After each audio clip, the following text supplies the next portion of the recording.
$54 million civil fraud judgment against Trump and his companies. No prison time, no criminal charges, just one enormous, devastating number: $454 million. That wasn't a punishment plucked from thin air. It was a total, the sum of what Trump allegedly gained through years of calculated deceit. Here's how the fraud worked. Trump would take a property like Mar-a-Lago, and depending on what he needed that week, the value of that property would magically change.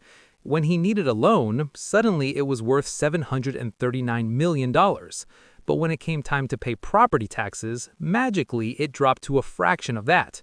High when it helped him, low when it saved him. That's not business genius, that's fraud. Textbook, deliberate, sustained. Judge Engoron called it out for what it was: a years-long pattern of deception. And he didn't stop at fines. He went further. He placed monitors inside Trump's companies, independent overseers who must approve major deals and financial moves. Legal analysts called it a corporate death sentence, the slow dismantling of a business empire that once defined Trump's identity. Think about that. The self-proclaimed billionaire, the man who says he's worth tens of billions, couldn't find anyone willing to vouch for him. No one would guarantee his word. Not one company trusted that Trump could pay his debts.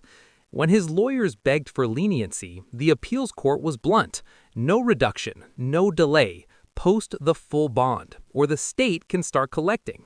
And that's exactly what's happening now. Letitia James didn't wait. She took that judgment, walked it into Westchester County, and began the process of freezing, claiming, and potentially seizing Trump's assets. His golf courses, his mansions, his monuments to wealth, all could soon bear a new sign: property of the state of New York. And the irony, it's the man who once said, "I built an empire." Now that empire is collapsing under the weight of its own false numbers. For years, Trump treated the law as a game. He pushed the limits, broke the rules, and laughed at consequences. But the state of New York isn't laughing anymore. The courts aren't interested in theatrics or tweets. They want money, proof, accountability. And as each day passes, the walls close in tighter. The judges are running out of patience. The fines are running out of extensions. And the empire that once stretched across skylines is now shrinking, property by property, judgment by judgment.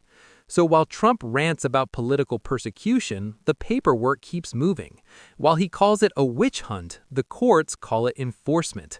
And while he insists he's still untouchable, his name is being carved off the assets he swore he'd never lose. And that raises the real question. When the man who branded his life as success starts losing the symbols that defined it, what's left of the myth?